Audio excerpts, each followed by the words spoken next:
ओम शांति।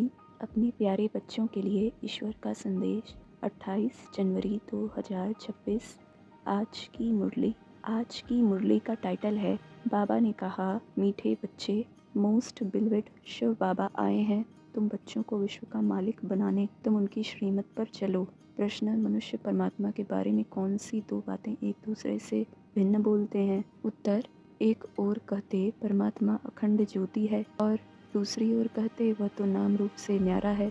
यह दोनों बातें एक दूसरे से भिन्न हो जाती हैं। यथार्थ रूप से न जानने के कारण ही पतित बनते जाते हैं। बाप जब आते हैं तो अपनी सही पहचान देते हैं।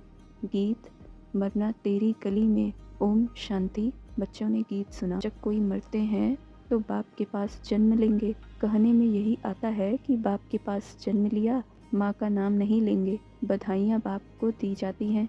अभी तुम बच्चे जानते हो हम आत्माएं हैं, वह हो गई शरीर की बात। एक शरीर छोड़ फिर दूसरे बाप के पास जाते हैं। तुमने 84 जन्मों में 84 साकारी बाप किए हैं। वास्तव में असुल हो निराकार बाप के बच्चे। तुम आत्मा परमपिता परमात्मा के बच्चे हो। रहने वाले भी वहाँ के हो जिसको निर्वाण धाम व शांति धाम कहते हैं। असुल तुम वहाँ के रहने वाले हो। बाप भी वहाँ रहते हैं।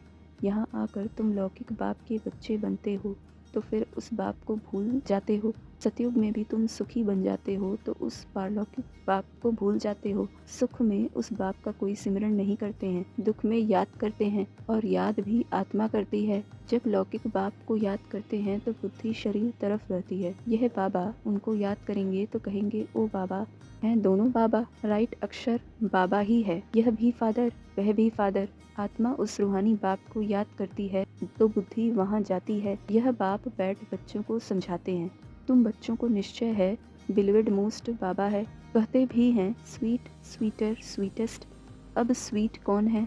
लौकिक संबंध में पहले हैं फादर जो जन्म देते हैं, फिर टीचर, वह अच्छा होता है, उससे पढ़कर मर्तबा पाते हो। Knowledge is source of income कहा जाता है। ज्ञान है नॉलेज, योग है याद। तो बेहद का बाप जिसने तुमको स्वर्ग का मालिक बनाया था उनको तुम अभी भूल गए हो। शिव बाबा कैसे आया इसको पता नहीं। शिव बाबा इन द्वारा कराते हैं।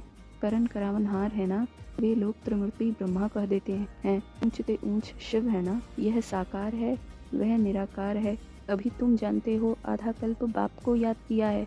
बाप आते भी जरूर हैं। शिव जयंती मनाते हैं ना, तुम जानते हो हम बेहद के बाप के बने हैं। अभी हमारा संबंध उनसे भी है, लौकिक से भी है। पारलौकिक बाप को याद करने से तुम पावन बनेंगे। आत्मा जानती है वह हमारा लौकिक, यह है पारलौकिक बाप। यह पारलौकिक बाप है। भक्ति मार्ग में भी यह आत्मा जानती है। तब तो कहते हैं हे भगवान, ओ गॉड फादर। अविनाशी फादर को याद करते हैं। वह बाप आकर हेवन स्थापन करते हैं।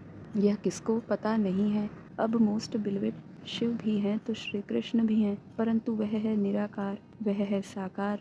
निराकार बाप सब आत्माओं का बाप है दोनों मोस्ट बिलवेड। श्री कृष्ण भी विश्व का मालिक है ना। अभी तुम जज कर सकते हो जास्ती प्यारा कौन? शिव बाबा ही तो ऐसा लायक बनाते हैं ना। श्री कृष्ण क्या करते हैं? बाप ही तो उनको ऐसा बनाते हैं, तो गायन भी जास्ती उस बाप का होना चाहिए। शंकर का डांस दिखाते हैं। वास्तव में डांस आदि की भी तो बात नहीं, बाप ने समझाया है। तुम सब पार्वतियाँ हो। यह शिव अमरनाथ तुमको कथा सुना रहे हैं। वह है वाइसलेस वर्ल्ड, विकार की बात नहीं। बाप विकारी दुनिया थोड़े ही रचेंगे। विकार में ही दुख है। मनुष्य हठयोग आदि बहुत सीखते हैं, गुफाओं में जाकर बैठते हैं, आग से भी चले जाते हैं। रिद्धि सिद्धि भी बहुत है, जादूगरी से बहुत चीज़ों को निकालते हैं। भगवान को भी जादूगर, रत्नागर, सौदागर कहते हैं तो जरूर चैतन्य है ना। कहते भी हैं मैं आता हूँ जादूगर है ना।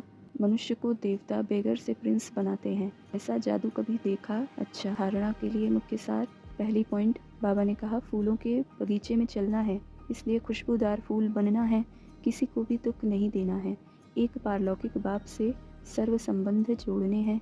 दूसरी पॉइंट, शिव बाबा प्यारे से प्यारा है, उस एक को ही प्यार करना है। सुखदाता बाप को याद करना है। वरदान, किसी की कमी कमजोरी को न देख अपने गुण व शक्तियों का सहयोग देने वाले मास्टर दाता भव। मास्टर दाता वह है जो सदा इसी रूहानी भावना में रहते हैं कि सर्व रूहें हमारे समान वर्षे के अधिकारी बन जाएं। किसी की भी कमी कमजोरी को न देख वे अपने धारण किए हुए गुणों का, शक्तियों का सहयोग देते हैं। यह ऐसा है ही, इस भावना के बजाय मैं इसको भी बाप समान बनाऊं, यह शुभ भावना हो। साथ साथ यही श्रेष्ठ कामना हो कि यह सर्व आत्माएं कंगाल, दुखी, अशांत से सदा शांत, सुख स्वरूप माला माल बन जाएं। तब कहेंगे मास्टर दाता। स्लोगन: मनसा वाचा कर्मणा, सेवा करने वाले ही निरंतर सेवाधारी हैं, उनके हर श्वास में सेवा समाई हुई है। मनसा वाचा कर्मणा, सेवा करने वाले ही निरंतर सेवाधारी हैं, उनके हर श्वास में सेवा समाई हुई है। अव्यक्त इशारे: इस अव्यक्ति मास में बंधन मुक्त रह जीवन मुक्त स्थिति का अनुभव करो। पहले अपने देह से, देह के संबंध से और पुरानी दुनिया की स्मृति से मुक्त बनो। जब इस मुक्ति की अवस्था का अनुभव करेंगे तब मुक्त होने के बाद जीवन मुक्ति का अनुभव स्वतः होगा। तो चेक करो, जीवन में रहते हुए देह, देह के संबंध और पुरानी दुनिया की आकर्षण से कहाँ तक मुक्त बने हैं। अच्छा, ओम शांति।